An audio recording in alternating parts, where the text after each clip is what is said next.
নমস্কার বন্ধুরা, আমার নতুন ব্লগে আপনাদের সবাইকে স্বাগত জানাই। আশা করছি ভালো আছেন সবাই, যে যেখানে আছেন। আমরাও খুব ভালো আছি। আজ শিলিগুড়ির আবহাওয়া খুব ভালো, একেবারে ঝলমলে রোদ্দুর, মাঝখানে যে প্যাচ প্যাচে একটা ব্যাপার ছিল সেটা একদম আজকে চলে গেছে, যার ফলে এমনিতেই শিলিগুড়ির আবহাওয়া যে খুব একটা খারাপ ছিল তা নয়, মাঝে মাঝে রোদ্দুর হয়ে জামা কাপড় শুকোনোর কিন্তু একটা অবকাশ দিচ্ছিল। আবার যখন একটু গরম করছিল তখন আবার বেশ সুন্দর ঠান্ডা হয়ে যাচ্ছিল বৃষ্টি হয়ে। কিন্তু আজকে একদম সারা দিন ঝলমল করেছে রোদ্দুর।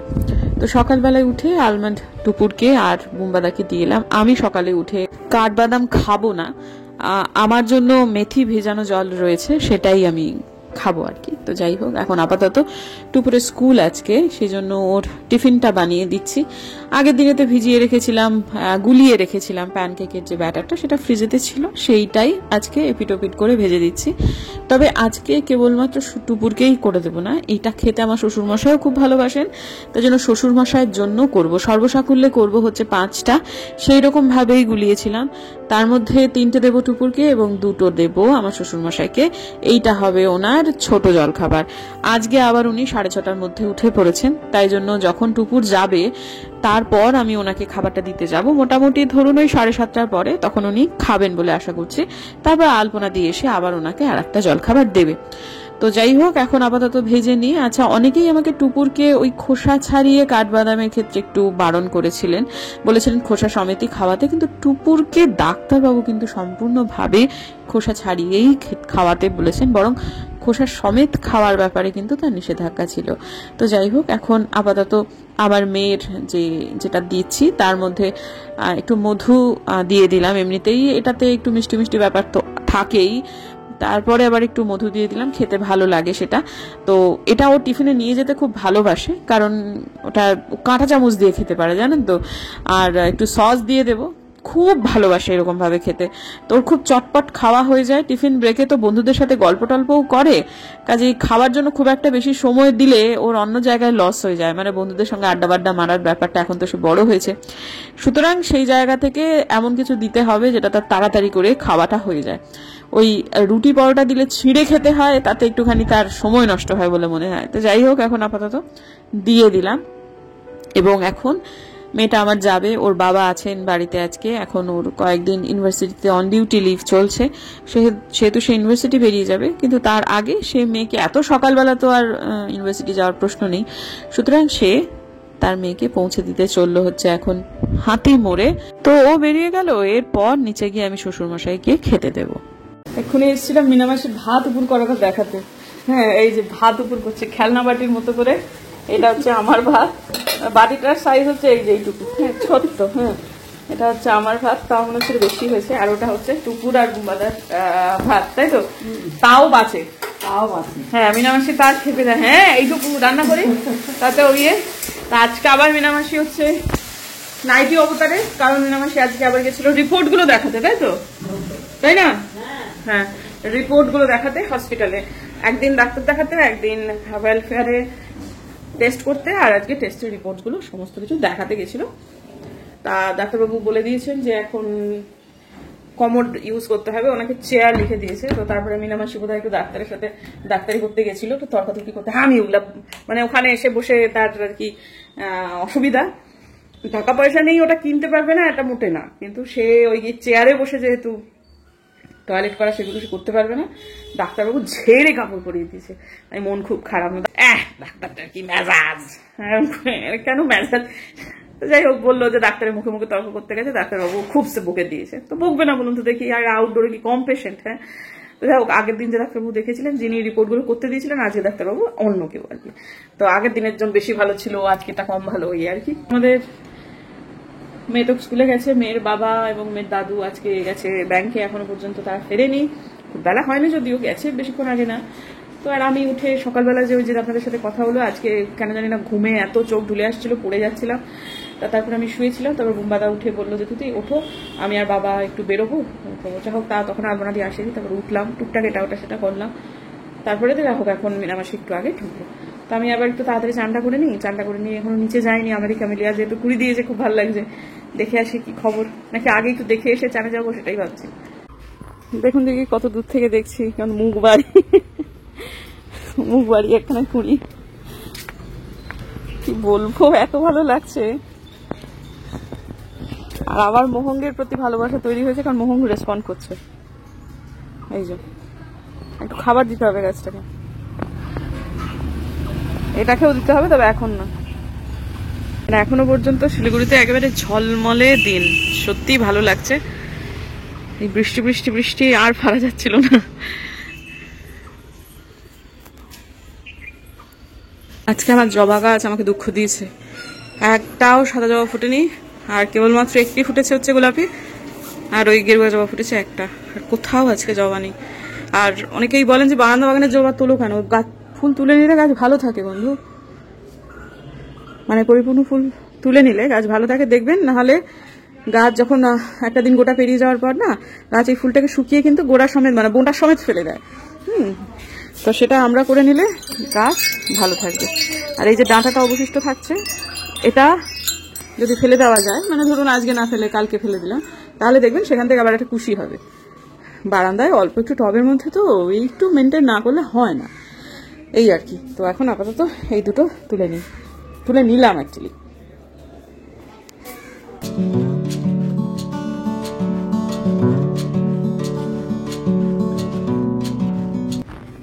শ্বশুরমশাই ঘুমোচ্ছেন, কিন্তু কেউ একজন এলেন, একটা ভাজি দরজা খুলে দিল। খুব একটা মানে আতান্তরে না বললে তো মানুষ জ্যোতিষের কাছে আসে না। তো ঠিক আছে, যাই, নিশ্চয়ই কেউ কোনো অসুবিধাতেই এসেছে। তো যতক্ষণ বাবা না হচ্ছে ততক্ষণ আমি কথা বলি, মানুষজন আসছেন, এই পরম সৌভাগ্য। শ্বশুরমশাই উঠলে পরে ওনার সাথে কথা যখন উনি বলতে শুরু করলেন, একটু চা দিয়ে তারপরে আমি ওপরে চলে এলাম। মোহনকে একটু খেতে দিতে হবে, এবং তাছাড়াও আর একটা ইয়েতে গামলাতেও অল্প একটু খেতে দিতে হবে, এবং বাকি দুটো গামলাতেও একটু খাবার দেব। কয়েকদিন আগেই কিন্তু দিয়েছিলাম, তবে সেটা কিন্তু এই কমপ্লিট ফুড যেটা এখন দিচ্ছি সেটা নয়, আমি দিয়েছিলাম সুফলা। হ্যাঁ, আমি সুফলাটাও ইন্ট্রোডিউস করিয়েছি আমার গামলাতে। তো সেক্ষেত্রে সুফলা দেওয়ার পরে আমাকে কিন্তু, যার কাছ থেকে আমি পদ্ম কাজ করা শিখছি, হ্যাঁ হাতে ধরে আমি শিখছি এই কাজটা, তিনি আমাকে কিন্তু একটা নির্দিষ্ট সময় পর সুফলা দিতে বলেছিলেন, এবং বলেছিলেন তার ওই দিন 5-6 পরে তুমি কমপ্লিট ফুডটা কিন্তু দিয়ে দিও। এই যে এইটা হচ্ছে সেটা। তো এখন ভাসিয়ে দিলাম, কারণ এই দুটো হচ্ছে একেবারে হিউমিক অ্যাসিড, সিউইড আর ইয়ে মেশানো, এনপিকে মেশানো। আর এখন যেটা এই মুহূর্তে যেটা গাচ্ছি সেটা শুধুমাত্র এনপিকে মেশানো। আর এই যে এটাও কিন্তু ওই 3টে মিশ্রণ মিশিয়ে রেখেছি, কয়েকদিন আগে আপনাদের চোখের সামনে সেগুলো করছিলাম আর কি।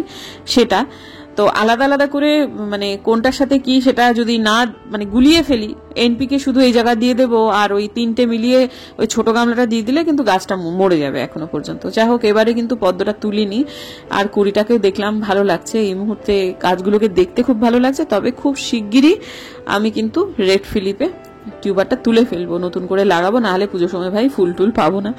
আর এই যে এটা শুধু এনপিকে এক্ষুনি যেটা গোলালাম সেইটা এখন দিয়ে দিচ্ছি হচ্ছে মোহঙ্গে। এটা স্ট্যান্ডিং লিভ আসেনি সেহেতু এটা কিন্তু এখনো পর্যন্ত ওই 3টে মিশ্রণ দেওয়া যাবে না। এটাতে আমি সুবলা টুবলা কিচ্ছু দিইনি। এখন আপাতত প্রথম এইবার এতদিন পর এই গাছটাতে একটু খাবার দিলাম। আর এটাতেও একটু আদর করতে এসে একটা গন্ডগোল বুঝতে পারলাম, সেটা হচ্ছে এখানে কিন্তু মশা হচ্ছে খুব খুব, মানে 2-1 দিনের মধ্যে যদি এটাকে আমরা না জল ওভারফ্লো করে দিই তাহলে হবে। তো আমি ভাবলাম 2-1 দিনের জন্য আর অপেক্ষা করে কাজ নেই ভাই। এখন আশপাশে বাড়ির লোকেরাও যেমন থাকে, পাড়া প্রতিবেশী সবার মানে ব্যাপারেই একটা দায়িত্ব আছে, সুতরাং এইটা এবার ওভারফ্লো করে দিচ্ছি। ওপরের একটা গামলাতেও কিন্তু মশা হয়নি, পাশের যেটা মোহঙ্গ আছে সেটাতেও কিন্তু মশা হয়নি, কিন্তু এই যে আমেরিকা মেলিয়াতে মশা ডিম পাড়া শুরু করেছিল বলতে পারেন। তো জলটা ওভারফ্লো করে দেওয়ার পর, অনেকক্ষণ ধরে ওভারফ্লো করার পর, তারপর কিন্তু মোটামুটি এটা একটু ঠিকঠাক হলো।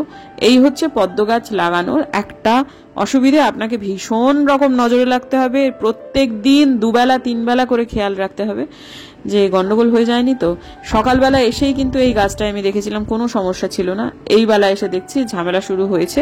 খুব দ্রুতই মিটিয়ে ফেলেছি, সেই একটা বাঁচোয়া। কারণ আমি দ্রুত মেটাতে পেরেছি, কারণ প্রত্যেক বেলাতে এসে আমি এটাকে খেয়াল করছিলাম। আসলে গাছপালা ভালোবাসলে এই জিনিসগুলোকে খুব একটা বেশি কিছু মনে হবে না, কিন্তু যদি মাথার ওপর কেউ চাপিয়ে দেয় আপনার, তাহলে তখন এগুলোকে খুব বিরক্তিকর কাজ মনে হবে। নিচ থেকে উপরে পদ্ম গাছগুলোকে খুব ভালো লাগছিল দেখতে, নিজেও দেখছিলাম, আপনাদেরকেও দেখাচ্ছিলাম। ওই উঁচু উঁচু হয়ে থাকে পাতাগুলো আমার খুব ভালো লাগে। তো যাই হোক, এখন সন্ধেবেলায় আপনাদের সাথে আবার দেখা হচ্ছে। সন্ধে বাতিটা খুব একটা শেয়ার করা হয় না, প্রত্যেক দিন দুবেলা করে ঠাকুরের সামনে আসি, বেশিরভাগ সময় পুজোটাই দেখাই, বা উপাসনা পদ্ধতি আজকাল আর খুব একটা দেখাই না। ইনফ্যাক্ট উপাসনা পদ্ধতি আমার খুব একটা মানে জটিল কিচ্ছু নয়, আমি উপাচার কম রাখি, উপাসনাই বেশি করি। আর এখন কিন্তু সন্ধেবেলায় আমি দিচ্ছি ঘিয়ের বাতি। এই ঘিয়ের বাতিটা কিন্তু আমি মিশো থেকে কিনেছিলাম, ঘিয়ের সরাসরি বাতি হিসেবে এসেছিল 200টা। 200টার দাম কত নিয়েছিল মনে পড়ছে না। আর একটা দিয়ে দিচ্ছি হচ্ছে মোমবাতি, সেটা দেব ওই সামনে যে হনুমানজি আছেন তার কাছে।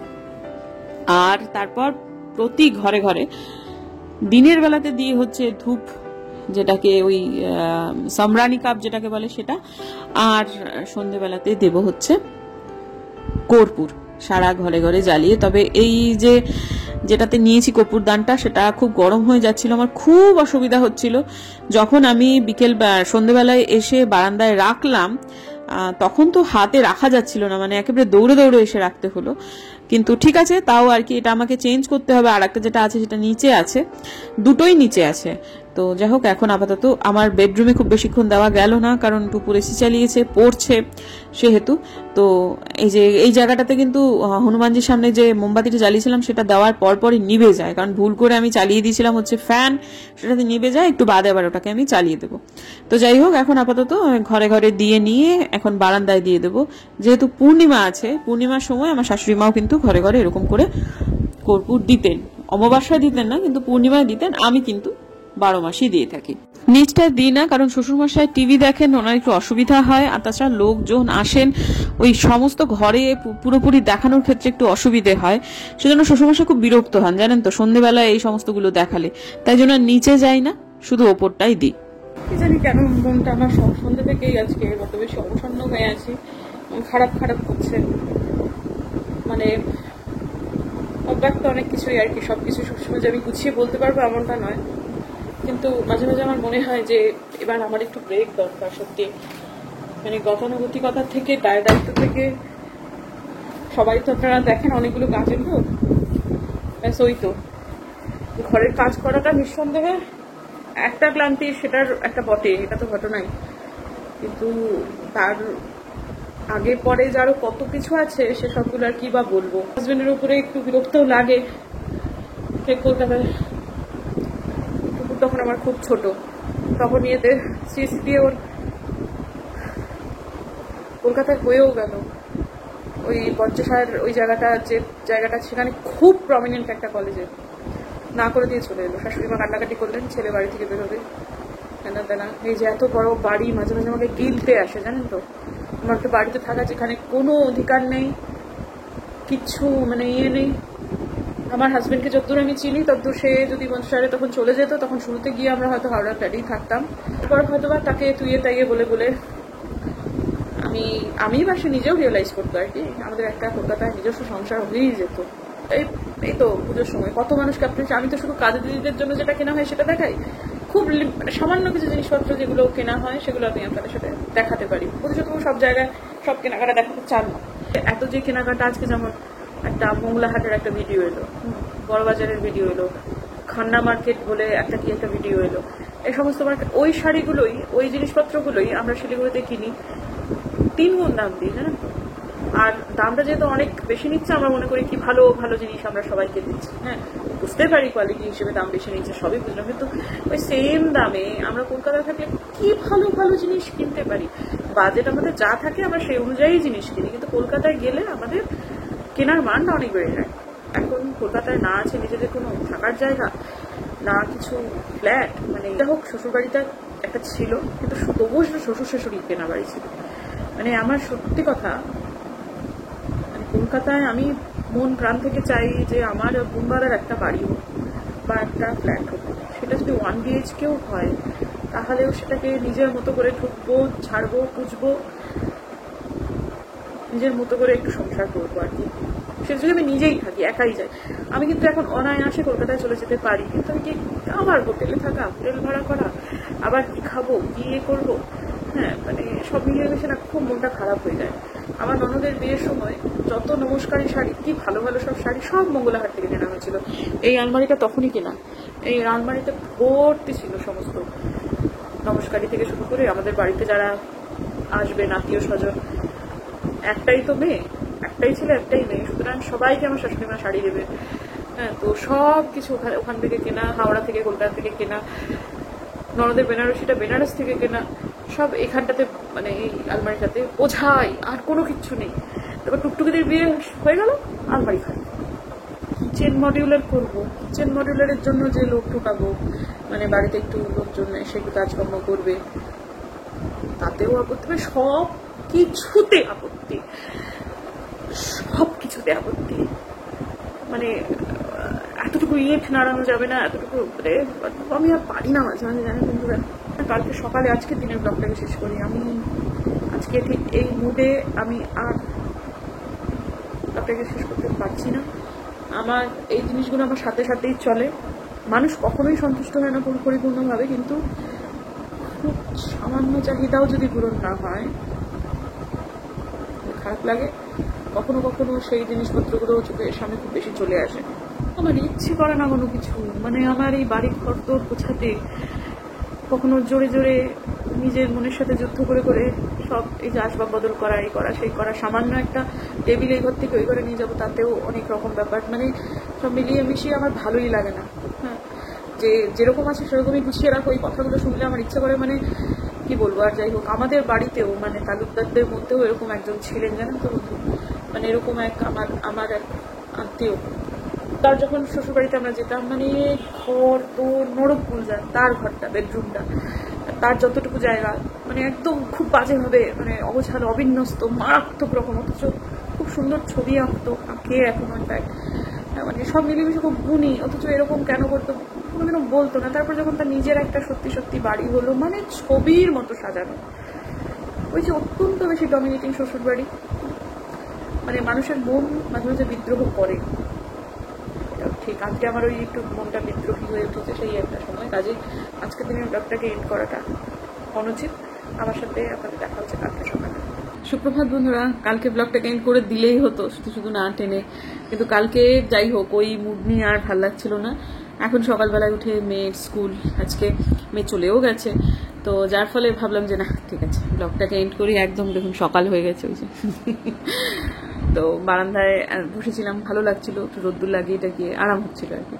তো যাই হোক বন্ধুরা, দেখা হচ্ছে কালকে বরং একটা নতুন ব্লগে। যদি আমার ভিডিও ভালো লাগে তাহলে প্লিজ সাবস্ক্রাইব করবেন, পাশে নোটিফিকেশন বেলটা অন করবেন, যাতে ভিডিও দিলেই নোটিফিকেশন চলে যাবে আপনাদের কাছে। দেখা হচ্ছে আগামীকাল, ততক্ষণ।